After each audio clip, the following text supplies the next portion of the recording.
Hello friends, welcome back to my channel. This is Steffi Arora. I hope you all are fine. अब हम business studies के जो है MCQs पे बात करेंगे। एमसीक्यूज मैंने क्यों उठाया है, क्योंकि एमसीक्यूज करने से बहुत से कंसेप्ट रिवाइज हो जाते हैं। प्लस एमसीक्यू में एक आंसर लिखना और आपको 1 मार्क्स मिलता है। 20 मार्क्स की वेटेज जो है ये कवर कर रहा है आपके बिजनेस स्टडीज के एग्जाम में। और मुझे ये है कि आप 20 में से 20 ही स्कोर करो, सो दैट आप मैक्सिमम टू मैक्सिमम अपने पेपर में जो है स्कोर कर सको। सो एमसीक्यू कंसेप्ट रिवाइज करने के लिए, की पॉइंट्स को पकड़ने के लिए, सो दैट केस स्टडीज भी अच्छे से सॉल्व हो जाए, इसलिए मैंने एमसीक्यूज उठाए हैं। तो स्टार्ट करते हैं फर्स्ट एमसीक्यू के साथ। First MCQ is what, that is Rishabh join an entertainment company Avatar as an creative head. Creative head की पोस्ट पे ऋषभ ने एक एंटरटेनमेंट कंपनी को ज्वाइन किया है। As an manager he look after that unit. और हमें ये बताना है कि ऑर्गेनाइजिंग का ऐसा कौन सा स्टेप है जो वो फॉलो करेगा।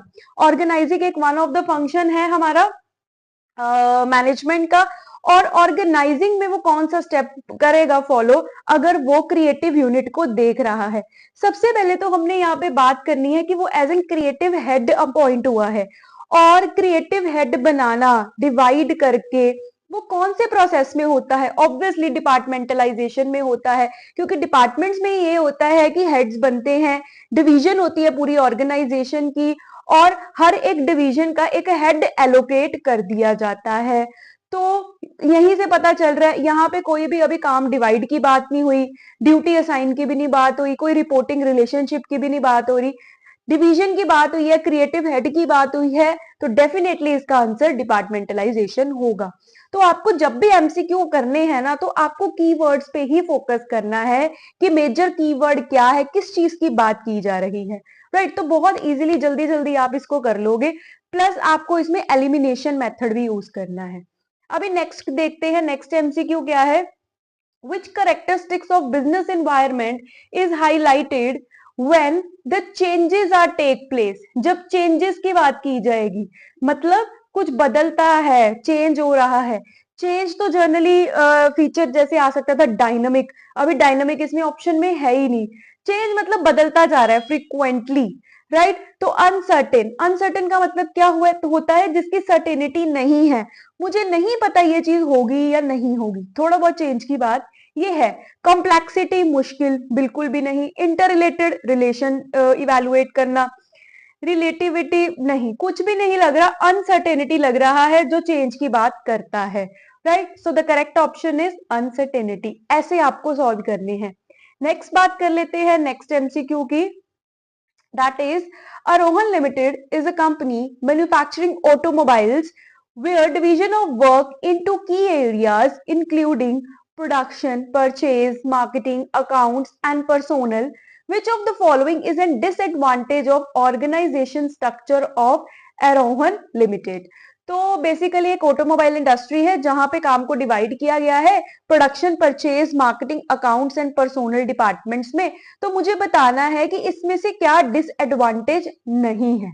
राइट, क्या इसमें डिसएडवांटेज आपको नहीं, नोट लिखा है, नहीं लिखा, सॉरी नोट नहीं लिखा। Which of the following is an disadvantage, disadvantage हमें बताना है कि क्या रहेगा। First is it leads to increase in cost. Organisation divide हो रही है, डिवीजन ऑफ वर्क हो रहा है, तो मुझे नहीं लगता ये कॉस्ट से रिलेटेड कुछ है। Next, manager may gain power and assert independence and ignore organisation interest. No, चाहे डिपार्टमेंट्स या डिविजन्स बन चुकी है फिर भी सब एक ही गोल की तरफ काम करते हैं, इंडिपेंडेंस यहाँ पे नहीं होगी, तो ये भी बिल्कुल नहीं है। It ensures that the different functions get due attention. तो यहां से हमें ये देखने को मिल रहा है कि हर एक फंक्शन को कुछ ज्यादा ही इंपॉर्टेंस मिल रही है, तो थोड़ा सा may be. Next, due advantage, advantage attention या एडवांटेज थोड़ा हम ले तो नहीं, ये भी नहीं लग रहा। नेक्स्ट बात करते हैं, head do not get training for top management position. तो ये एक बात हो सकती है कि यहाँ पे इन्होंने जो हेड्स है they not get training for top management positions, मतलब यहाँ पे सीधा काम डिवाइड कर दिया है, मुझे ये पॉइंट लग रहा है, यही है। राइट, फोर्थ ही हम लेंगे, क्यों, क्योंकि देखो डायरेक्ट काम के डिवाइड की बात कर दी। राइट, उससे पहले कोई ट्रेनिंग की बात नहीं की कि अगर आपको टॉप मोस्ट पोजीशन पे अगर काम करना है, एज एन हेड ऑपरेट करना होगा, किसी को भी कंपनी को डिवाइड किया है तो उसके लिए प्रॉपर ट्रेनिंग की भी जरूरत होनी चाहिए, राइट। तो यहाँ पे ट्रेनिंग की बात नहीं गई और अगर ऑर्गेनाइजेशन स्ट्रक्चर हमें फॉर्म करना है तो उस टाइम पे ट्रेनिंग जो है वो बहुत जरूरी है। तो ये पॉइंट करेक्ट है, that is fourth, head not get training for top management. Next आ जाएगा identify the dimension of business environment. बताना है हमें कौन सा डायमेंशन इस फोटोग्राफ में दिख रहा है। सो बिजनेस एनवायरनमेंट के कौन कौन से डायमेंशन है, पेस्टल से मैंने आपको याद करवाया है, political, economic, social, technological, legal, ethical. तो ये सब होते हैं। कंप्यूटर पे एक जो है गर्ल बैठी है, काम कर रहे हैं, राइट। तो कंप्यूटर की बात की जा रही है तो ऑब्वियसली टेक्नोलॉजिकल। सो टेक्नोलॉजिकल वाले यहाँ पे दो पॉइंट्स हैं, that is social and political. तो साथ में क्या चलेगा, पॉलिटिकल का तो ऐसा कुछ लग नहीं रहा यहाँ पे, कुछ पॉलिसी वगैरह मुझे कुछ नहीं दिख रहा। सोशल लग सकता है, सोशल ले सकते हैं हम, क्यों, क्योंकि थोड़ी खुश दिख रही है, मे बी वो चैट वगैरह कर रही हो किसी के साथ, तो इसलिए हम टेक्नोलॉजिकल एंड सोशल के साथ यहाँ पे जाएंगे। So A is an correct option. Next आ जाते हैं नेक्स्ट एमसीक्यू की तरफ।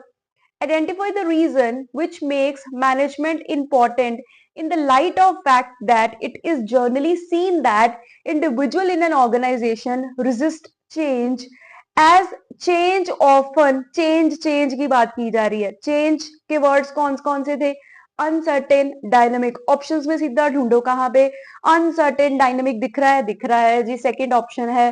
तो अगर मैं इसको समझूं भी तो क्या बात की जा रही है कि हम जब भी मैनेजमेंट में ये चीज देखी जाती है कि हर कोई चेंज को रेजिस्ट करता है, जनरली चेंज को एक्सेप्ट नहीं करता।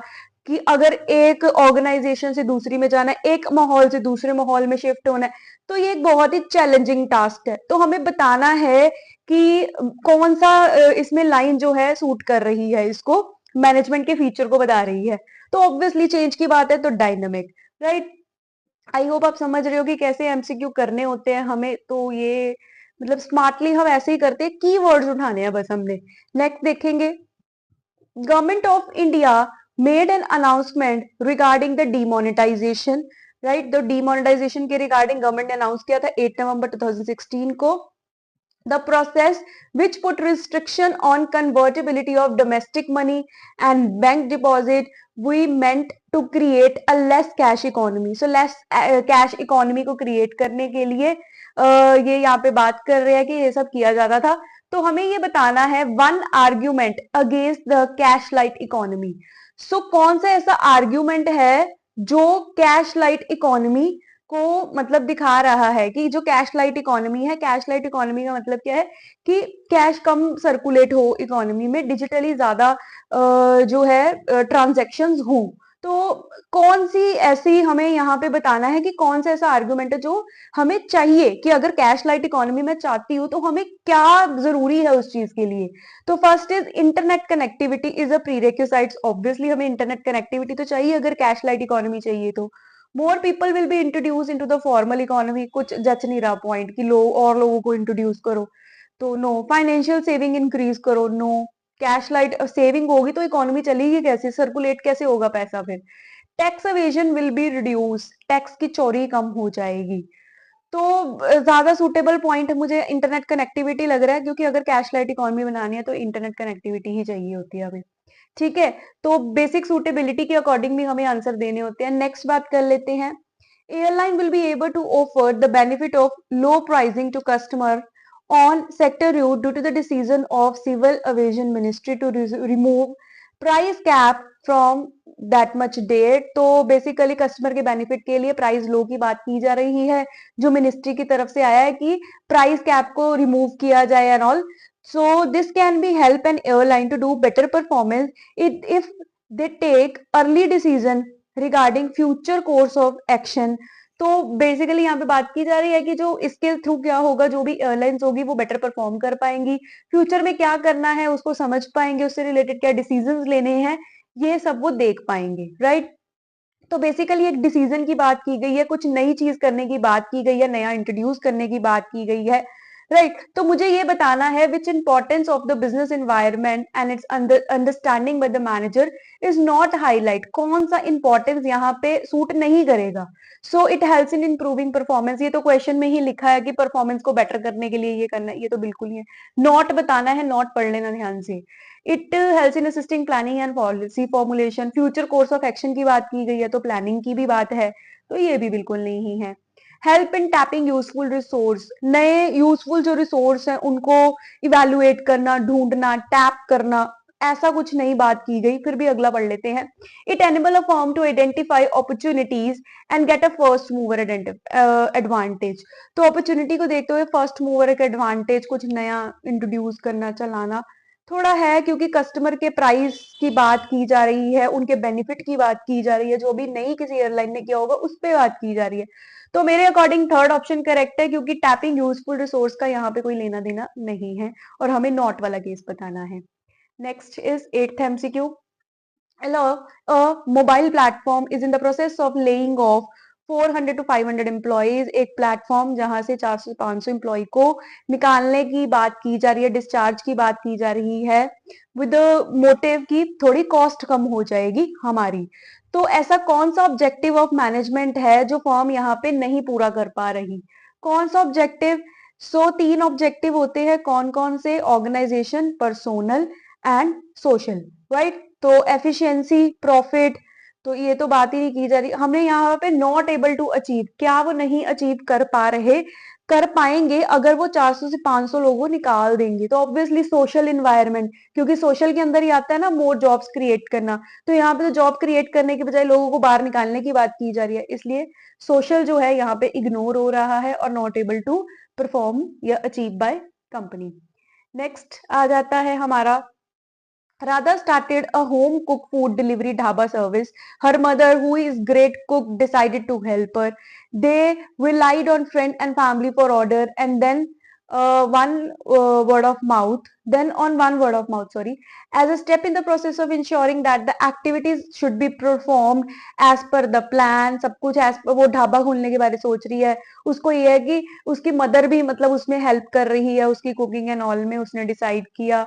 और उसको ये था कि उसके फ्रेंड्स एंड ऑल ये सब ऑर्डर करेंगे, उन पे रिलाई करती थी वो, राइट। तो इसके लिए उसने क्या किया, उसने इंश्योर किया कि सब कुछ एज पर प्लान वगैरह हो, हेल्दी टेस्टी फूड वो सबको प्रोवाइड कर सके और एक रीजनेबल प्रॉफिट अर्न करे अपने ढाबा से।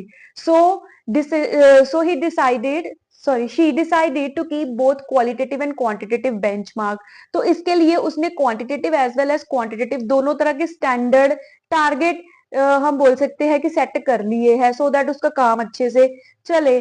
सो we have to discuss a function of management, यहाँ पे डिस्कस होगा। तो देखो स्टैंडर्ड सेट की बात की है, स्टैंडर्ड की इवेल्युएशन के बारे में भी वो जान रही है कि हाँ कि मेरे ऑर्डर को वो लेंगे, अपने फ्रेंड फैमिली पे वो रिलाई कर रही थी कि उसको वहां से ऑर्डर आएंगे। तो हमें यहाँ पे ये बताना है कि कौन सा यहाँ पे बेस्ट सूटेड है। It's the first function of management. तो सिर्फ प्लानिंग की बात तो नहीं है, क्योंकि स्टैंडर्ड सेटिंग की भी बात है, उसकी इवेल्युएशन की भी बात है। लास्ट फंक्शन ऑफ मैनेजमेंट, हाँ जी, कंट्रोलिंग लास्ट होती है तो है। नेक्स्ट ऑप्शन फिर भी देखेंगे, it is both forward looking and backward looking. मुझे ये ऑप्शन लग रहा है क्योंकि कहीं ना कहीं इसमें प्लानिंग की भी बात है, इसमें कंट्रोलिंग की भी बात है और कंट्रोल सारा इवेल्युएशन की भी बात की गई है।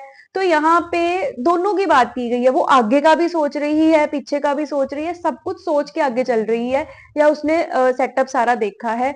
तो बेस्ट ऑप्शन यहाँ पे फॉरवर्ड और बैकवर्ड लुकिंग बनेगा, क्योंकि बेस्ट सूटेड यही बन रहा है। अगर हम फर्स्ट टू में से कोई ले लेते हैं तो वो सिर्फ एक ही एरिया को डिफाइन करेगा, राइट। तो अगर हम दोनों थर्ड लेंगे तो इसमें कवर हो रहा है, प्लानिंग भी हो रहा है, कंट्रोलिंग भी कवर हो रहा है, फॉरवर्ड बैकवर्ड। वैसे कंट्रोलिंग का हम डिफाइन करते हैं इसको ऐसे, बट यहाँ पे फॉरवर्ड बैकवर्ड दोनों की है। यहाँ पे हमें कोई ऐसे फंक्शन के बारे में नहीं पूछा कि आप फंक्शन बताओ कौन सा है, जर्नल उन्होंने बोला कि बेस्ट सूटेड आप लाइन बताओ इनमें से कौन सी होगी। तो थर्ड ऑप्शन इसका करेक्ट है, both forward and backward looking. Next question आ जाएगा, Raman and Vasudev were two employees who were embezzling an import-export company in Varanasi where they were working, right? मतलब एक कंपनी चला रहे हैं ऑल वाराणसी में। जो फाइनेंस मैनेजर है become suspicious of 2 employees, 2 employees के बारे में पता चला और उसको लग रहा था कि ये प्लान के अकॉर्डिंग काम नहीं कर रहे, right. He install a software program that could secretly log every single step, या जो भी वो काम कर रहे थे कंप्यूटर पे वो सब जो है उसकी रिपोर्टिंग उस सॉफ्टवेयर के थ्रू हो रही थी। The police were able to catch the 2 dishonest employees, जो भी 2 एम्प्लॉइज थे उसको कैच कर लिया गया, उनको पकड़ा गया। तो आप बताओ कौन सा फंक्शन है यहाँ पे जो परफॉर्म किया जा रहा है? स्टाफिंग बिल्कुल भी नहीं है, क्योंकि यहाँ पे अपॉइंटमेंट की बात तो नहीं है, राइट पर्सन को राइट जगह पे डालना। नो। Coordination, no. कोऑर्डिनेशन में भी ये होता है जब डिपार्टमेंट्स लड़ाई झगड़े सॉल्व करना ऐसा कुछ हो, तो नो, ऐसा भी नहीं है। कंट्रोलिंग हो सकती है, क्यों? क्योंकि यहाँ पे वेरिफिकेशन इवैल्यूएशन की बात की जा रही है, यहाँ पे चेक किया जा रहा है कि किसके कारण रिजल्ट नहीं आ रहे, कौन अच्छे से काम नहीं किया, उनको निकाला, डिटेक्ट किया, तो कंट्रोलिंग होगी। ऑर्गेनाइजिंग भी नहीं है, क्यों? क्योंकि यहाँ पे कोई क्लासिफिकेशन या ग्रुपिंग की बात नहीं की गई, तो controlling is a correct option. Next question, name the outcome of the function of management which includes designing role to be fulfilled by a suitable skilled employee and defining interrelationship between them, और उनको role और duties so that उनकी कोई भी confusion ना रहे, सबको पता हो किसने क्या ड्यूटी परफॉर्म करनी है। बेसिकली आपको ये बताना है कि ऐसा मैनेजमेंट का कौन सा फंक्शन ऑफ मैनेजमेंट है जिसका आउटकम ये होगा कि हम सही से डिजाइनिंग करें, स्किल्ड लोगों को जॉब पे मतलब पोस्ट देख के हम हायर करें, प्लस हम यहाँ पे ये देखें कि एक अच्छा रिलेशनशिप, ये सबको अपनी रोल की क्लैरिटी हो, किसने क्या करना है, राइट। तो ये कहाँ पे होगा? ऑर्गेनाइजेशन स्ट्रक्चर में। सो ऑर्गेनाइजेशन स्ट्रक्चर भी यही होता है, defining of role duties to all the persons, कि सो दैट किसी भी तरह की कंफ्यूजन ना हो। तो ऑर्गेनाइजेशन स्ट्रक्चर के को ही ये डिफाइन कर रहा है, बट फिर भी आगे पॉइंट्स देखते हैं। डेलीगेशन ऑफ अथॉरिटी, अपनी पावर नीचे सबॉर्डिनेट्स को देना, डिसेंट्रलाइज फ्रीडम देना सबॉर्डिनेट्स को, ताकि वो भी आगे आके बोले, राइट। तो ऐसा कुछ तो दिख ही नहीं रहा। कंट्रोलिंग मतलब स्टैंडर्ड को वेरीफाई करना, चेक करना, जो सोचा था कि वो हुआ या नहीं, तो ऐसा तो कुछ भी नहीं है। ऑर्गेनाइजेशन स्ट्रक्चर डायरेक्ट पॉइंट है, तो हम इसी की तरफ चलेंगे।